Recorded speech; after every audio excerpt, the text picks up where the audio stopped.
Welcome to the Property Guide. You're watching ET Now. This is your one-stop guide to property investments in the country.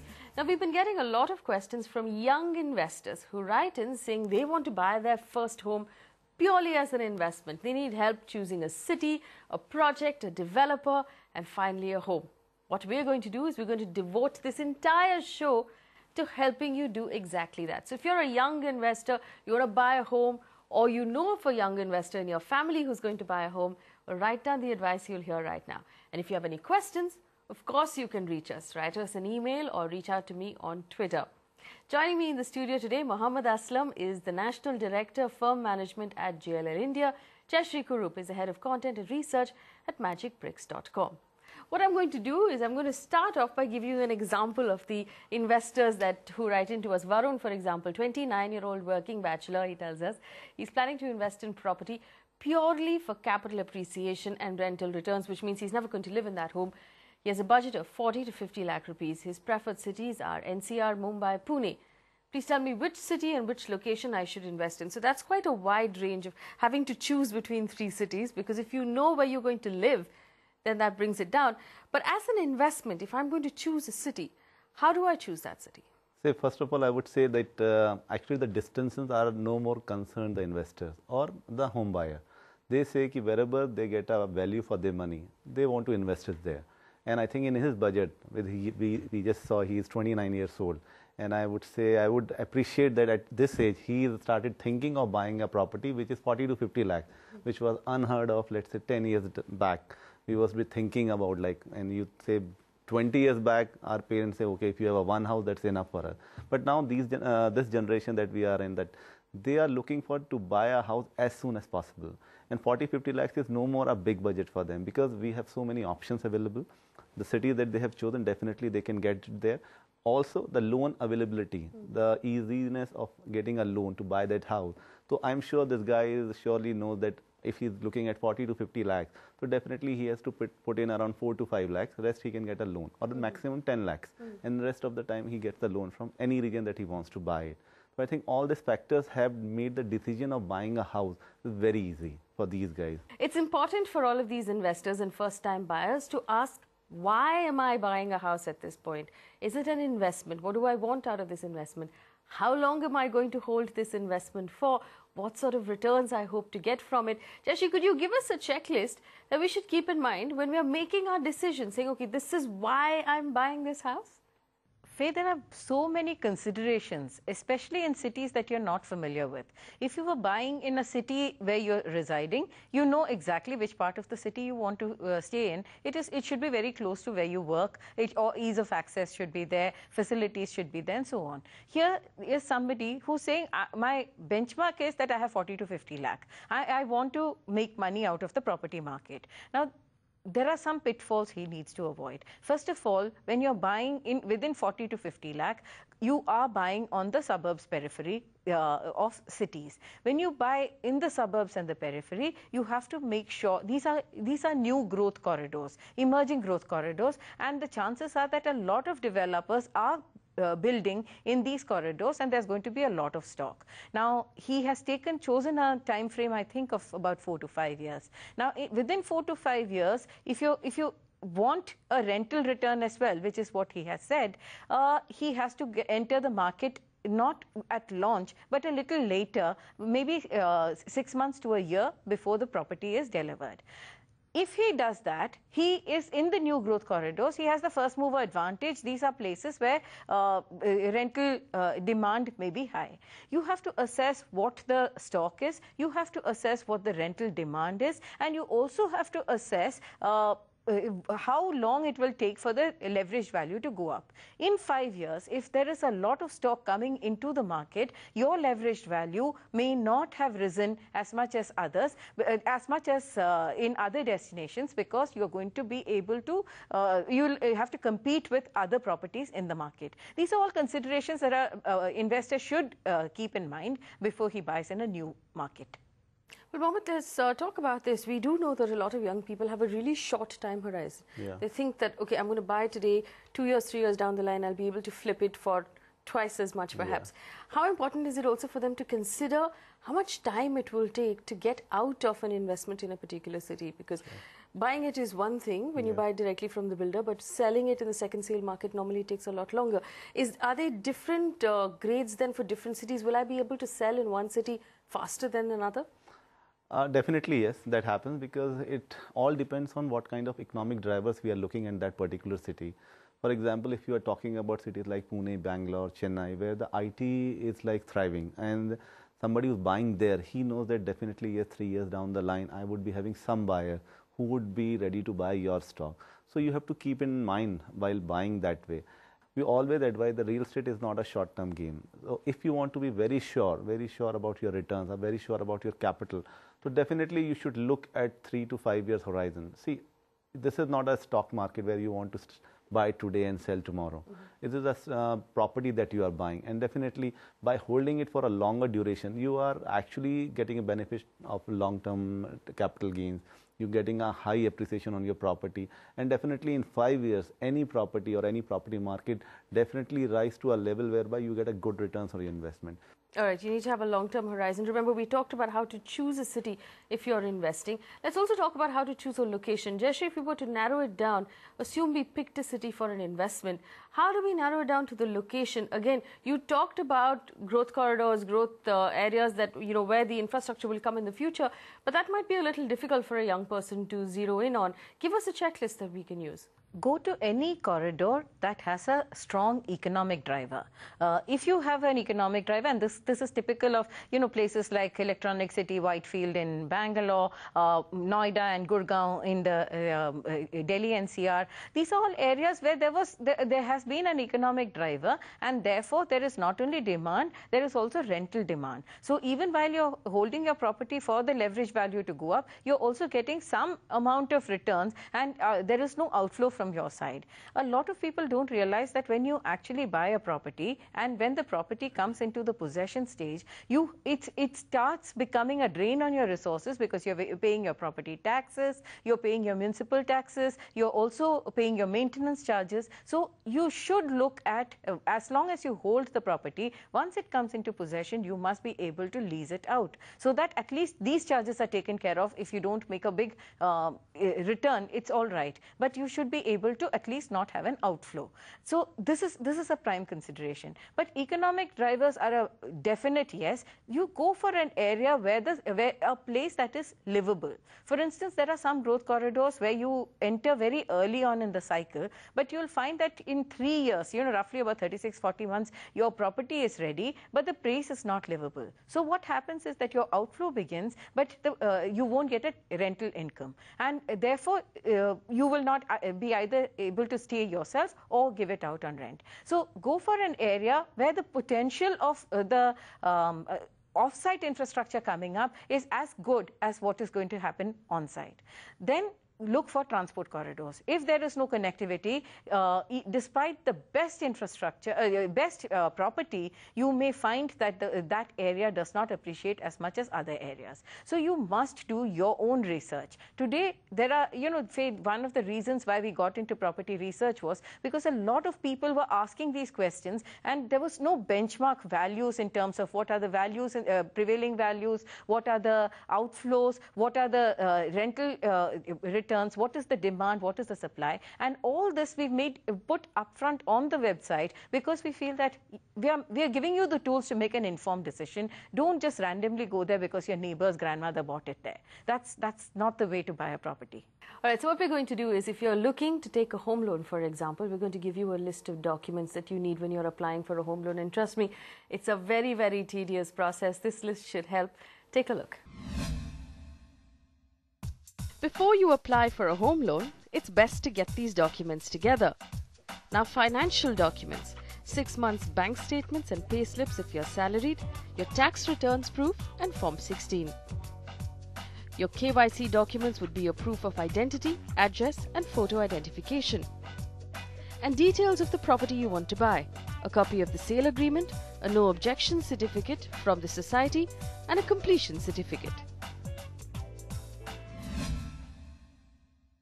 So we're going to continue our conversation on the checklist. We'll talk about how to narrow it down to a builder and a project. But first I want to answer a few questions. Priyank has written in, he's looking to buy a plot of land with a budget of 5 to 6 lakh rupees as an investment with a time horizon of 5 to 8 years. Please help me decide between Bhiwadi and Nimrana, which is better, which will give me faster returns, and what are the good projects. Bhiwadi and Nimrana, now they're both fairly long-term horizon projects right now. Is he going to be able to get any sort of returns in 5 to 8 years, or should he have to look at a longer? No, definitely he should get. He should get, because what happened, being an integral part of NCR region, both Bhiwadi as well as Nimrana has become or is the upcoming residential hubs. And definitely these are the places where you can get a first mover advantage. There, among both of them, I would say Nimrana would be a better bet, because it lies along the Delhi-Mumbai industrial corridor. Because there are many industrial hubs near Nimrana. So what happened? The demand for housing is more from the workers who work in this industries, and it's going to increase in future. So definitely, if the person Priyank is looking at buying a plot, or I would say a flat, so definitely this is the right time to get into that region right now, because with his budget, he will definitely get a good plot or a flat, which can definitely fetch him good returns in future, as well as the appreciation on his investment. Jayashree, any interesting projects or ideas you've seen on the website that will fit into his specification? Faye, when I look at the site, there are some plots in this budget. It's a very small budget. But within this budget, he should be able to get about a 900 to 4,500 square feet size plot in Bhiwadi, and roughly about 900 to about 2,500, 2,800 square feet apartment plot in Nimrana. But the developers are small local developers, and with large developers, you're not going to get anything in this budget. Also remember that if you hold the plot and wait for the DMIC corridor to give it a thrust, then you will get a leverage value. But otherwise, if you buy a plot, you're not going to be able to, the demand is for apartments there. Most of the people who are working there are looking at apartments, and if you have an apartment which comes into the possession stage, there is a rental return, roughly about 6,000 to about 10,000 per month you're getting as a rental return.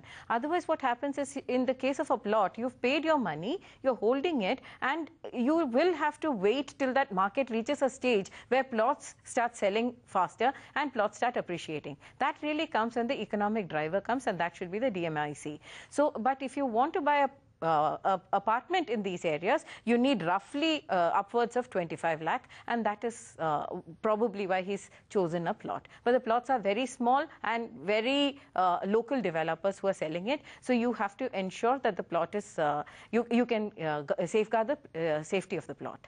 Well, Sunil has written in, he's hoping to buy a home in Bangalore, again purely as an investment. He has a budget of 1 crore rupees.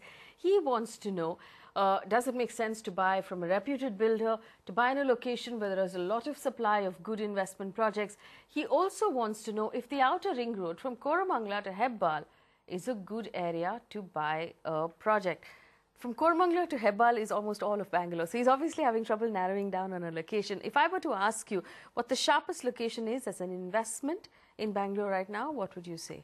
See, I would say this, all the periphery areas we were talking about. Koramangala is one, is definitely, yes, Whitefield is there. Then I would say Hebbal is right, it's fine, because they are on the little upper side. But if he definitely wants to make full use of his investment, then definitely the future looks towards the North Bangalore, which is near the airport area. If there are some projects he can find out, he has to do some due diligence, because there are many reputed developers are planning their projects there. Let's say Shobha, Prestige, everybody has a plan there to have. We are also seeing the WTs coming there. So there are many things which is taking care of the investment that he is going to make there. Because the future, because now the entire city is all congested and all. These are the areas which are still open, and the new projects are planned there. And with airport nearby and the metro coming in near future, the appreciation looks to be good in that area. So I would suggest him that he should either wait or he should start, he should hire some IPC or some broker and start vouching for that entire area. And they have all the big good developers, so he can get into a pre-launch offers also, where he can do a good bargain on the price. All right. So remember, you can bargain right now, still on that price. So, in a price of 1 crore rupees is an excellent, it's a handsome price there for Bangalore. Welcome back. You're watching Property Guide on ET Now. Thank you for staying with us. Both of our guests are still with us, helping us make smart investment decisions when it comes to buying property. Remember, in the previous part of the show, we talked about choosing a city for an investment. We talked about narrowing it down to a location and the kind of homework you need to do. Now we're going to talk about choosing a builder and how to do the background check on your developer. Now, obviously, there are grades of developers. There's grade 1, 2, and 3 if we just talk about reputation. And the grade 1 charge is far higher than the rest. How important is it for us to consider, if we're making an investment and we're talking about the future growth of that project, that we consider absolutely the top rung of developers? See, we are talking about the young investors. We are talking the first-time buyers. So I would suggest definitely they would go for a reputed developers. I would say a grade 1 developer. They should either have a national reputation or a local reputation. Like they should be the guys who have a track record, who have developed a quite lot of projects. They have delivered those projects. The quality should be good, and they have a name in the market. Because I will not advise them because the first time investor and they go for such developer whereby if something happens, that will definitely discourage them. My only problem with this is that now we are hearing even the biggest names suffering from problems with delay. So I agree. That's not exactly a foolproof solution. I agree, but still, I would say still, 10% of those kind of developers must be having a problem, but still 90% you have a chance that your investment will not go waste. So it's always better to go with the reputed developers. Either they have a national developer at the national level or at your local level. Because let's say you are buying in any city for Bangalore or Chennai, Pune, Hyderabad, but go for the developers who have a good track record. Jayashree, tell us how to do our due diligence on a developer. Obviously, on the face of it, the sales team is always very impressive. There's free coffee on tap when you go in to meet the sales team. That's not always the truth. How do you do a background check on the developer and make sure that, everything that he's promising you, he's going to be able to deliver? Faye, the best thing to do is figure out how many projects that developer has going currently. While a ref check of the previous projects is very important to figure out whether they deliver quality, to post 2008, I would say that figure out how many projects developers have currently and how many they have delivered in the last 2 to 3 years. Now, you will find that in certain developers, they have delivered earlier. They had certain problems, but you find that right now what they're doing is they're delivering in phases. And you will find that maybe 80 apartments, 150 apartments are being given away. So the intent to deliver is very clear. This is very important for you to understand. So if a developer has started delivering even in these difficult times in the last 2 years, that means that the developer is capable of developing because the markets are definitely picking up. So this developer's intent to deliver and his capability to deliver is very high. Also make sure that that developer does not have roughly about 80 to 90 projects in different places. If he's over leveraged, the delivery of your projects may be impacted. So ideally, if a developer has as many projects as he can handle and has kept delivering, that is one of the best checks for you. The second thing is please visit the the developers' projects. If possible, do talk to people who have lived there. Even though you have to check what the quality of the project is when you receive it, it is also important to figure out how invested the developer is in his own reputation in terms of managing that property after the development is handed over.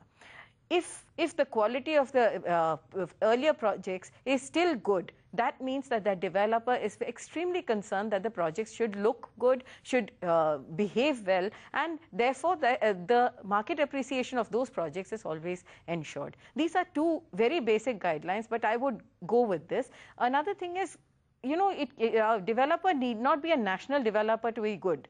Sometimes you have some local developers who have concentrated in one part of the market, one particular corridor, and have kept delivering. Even they are good developers. So it's not necessary that you need to be a national player to deliver well. All right, so remember also there are a lot of forums on the internet right now where you can run a quick search on a developer and find out if customers have had problems with them. And of course, like Jayashree said, actually go to a project that's already being occupied, ring a doorbell, speak to someone there, find out if they've had trouble with the plumbing, with the construction, with things like that after the project has been handed over. The last portion of this entire checklist will be narrowing down a project from a developer. So when I'm doing that, what should I keep in mind? Because if I'm making an investment and there's going to be 2,000 apartments in one particular project, like we're seeing happen a lot, then should that density worry me? Should I worry about the manner in which the green areas are being planned? Are all of these things going to matter in the future when I attempt to sell that apartment? Definitely, yes. These are the basic things, like how your project would be once, like when it's on paper and when they show you the show flat and when you go through the presentation, they're all rosy pictures. But how it will be like once it gets completed, how it will look is very important. For that, the basic thing is like to understand whether all the plan sanction and all are in place, first of all. So for that, I think you guys have already shown them the home loan that they take. So when they take a home loan, the due diligence about the legal part and technical part or title of the project is been taken care of. So you are clear on that. You should invest in a project which is in a place or is in a location which is near to your workplace or which is near to a workplace hub, whereby there are a lot of economic activities are happening. So then if that is there, like you have all your IT parks nearby, you have all commercial hubs are there, you have all your social infrastructure is nearby, and you are zeroing down on those kind of projects, definitely the future looks good. I definitely agree that if there are lots of supplies there, you always have a chance of getting less amount of appreciation what you definitely would have got it. But if these are the factors is there, you will definitely get a good kind of appreciation on your investment. So I would say these two things, if you keep in mind, you are safe, I would say. All right, what we've also done is we put down another list of documents that you need to make sure that your builder has before you buy from him, including permissions from local authorities and from environment authorities. Take a look. Before you buy your home, make sure your developer has these clearances: the environment clearance, the intimation of disapproval or IOD, and the commencement certificate. When you draw up your agreement, it must include all of these details: a breakup of charges, government taxes and levies, car parking charges, floor-rise charges, amenities and utilities, the carpet area and the super built-up area, mutually agreed penalty terms, your rights to terraces and balconies, and all the premium on additional features. All right, if you want copies of those lists, write to us. We'll have them emailed to you. Let's take a few more questions. Suman has written in. He wants to buy a 3-bedroom apartment in Pune with around 1,600 square feet. He'd like to buy it from a reputed developer with all the amenities. And he has a budget of 80 lakh to 1 crore rupees. He wants to know which developer will give him exactly that. Jayashree, that's a nice budget again to have for Pune. What area, what developer will fit into that budget right now? We looked at the site, Faye, and here you have Kolte Patil, which is giving in Bhavdan, and NIBM Road, Kondwa, you have Shobha Developers. I think these are projects that he has also mentioned that he is looking at. I have a few other projects. You know, if you look at Kolte Patil, they have in the 87-88 lakh budget, you can get in Kharadi, Hinjewadi, Vakar. You have, I think, you know, these are 5,500, 6,500 per square foot range, and you can get a lot of units here. Kharadi, Kalyani Nagar, these are, you have Gera developers, you have Kumar developers. So you have good developers, and his budget is good enough for him to make a choice. All right, I'm going to quickly take one more question. Ashok has also written in. He bought a 3-bedroom flat at Supertech Albaria, Eco Village 1. He wants to know what the future prospects of this project are. Now, this is Greater Noida West, if I'm not. And this is one of the few projects in that area that's actually handed over possession so far. What do you think the prospects are for the neighborhood and for the project? Greater Noida is a good now, like whatever the problem has been passed now. So this is the future, whatever happened now, because there are so many things which is going in for a good Greater Noida. It's like it's a thriving IT hub. You have a good commercial premises nearby in the vicinity. You have all the social infrastructure is in place. Your malls are there, your hospital, all are planned. And it's also lies in the metro corridor, which will definitely give a boost to the prices of this entire area once that started. So I would say he is one of the lucky guys who got the position as well. So I don't think there's a problem in that. And the decision. What sort of return can he expect on his? See, I would say still let's keep our finger crossed, but on the safer side, 11 to 12%, definitely there's no problem in that. All right. So it seems like you're in a good place there. Of course, if you have any more questions about your project, you can get back in touch with us. You can write to us on our email ID or reach me on Twitter. Jayashree and Mohammed, thank you so much for coming in and answering all of our questions. Keep writing to us and, of course, reach out if you have any problems at all. It'll be our pleasure to hear from you. Thanks for watching.